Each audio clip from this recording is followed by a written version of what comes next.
BFM Business, 10h, midi, l'émission 100% placement. Intégral placement, Cédric Decoeur, Guillaume Sommerer. Et on plonge directement au cœur de ces marchés financiers pour observer un petit peu ce qui se passe en ce début de semaine très particulier. Thibaut François depuis Fastea Capital. Bonjour Thibaut. Bonjour Cédric. Bon, pas de panique on va dire pour le moment sur les marchés. On a même observé un renversement on va dire de tendance.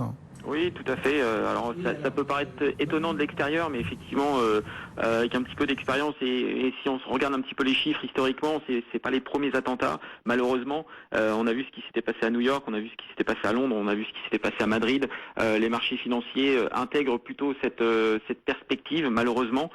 Donc le marché récupère assez vite la première tendance qui était négative dès les premiers instants sur Paris.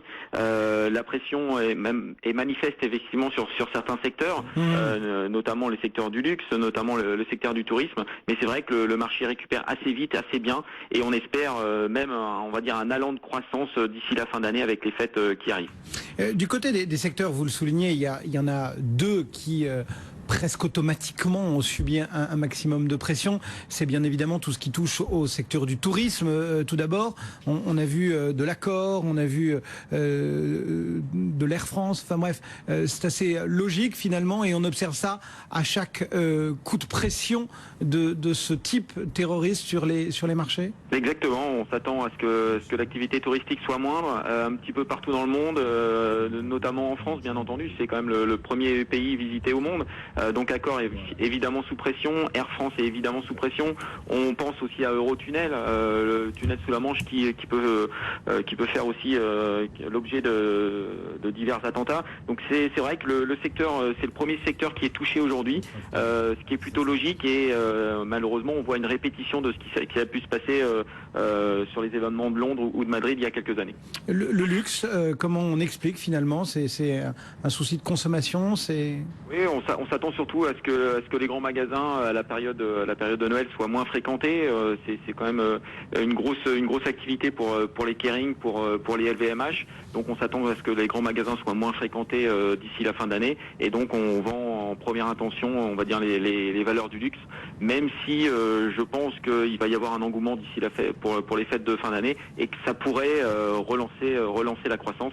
C'est un petit peu en tout cas ce qu'on a observé ces dernières années sur les différents attentats. À l'inverse, on voit que tout ce qui touche de près ou de loin aux matières premières, notamment au pétrole, est assez entouré. C'est-à-dire qu'on redoute une poussée de fièvre peut-être sur ce pétrole.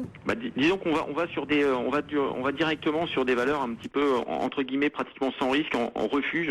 Donc l'or effectivement, le baril est en forte hausse ce matin.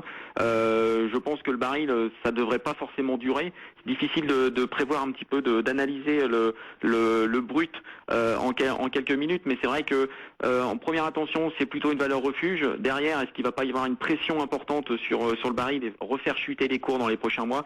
C'est difficile à entretenir. En tout cas, dans un premier temps, le baril se comporte plutôt bien, et donc le marché est plutôt porté par les Total, par les Technip et par les CGG aujourd'hui. Merci beaucoup pour ce regard. Donc Thibaut François depuis Fastea Capital sur ces marchés financiers au lendemain de ce week-end marqué par les attentats à Paris. Donc le marché en petite progression finalement après des débuts dans le rouge, et le tourisme, le luxe et les transports qui sont les secteurs les plus affectés.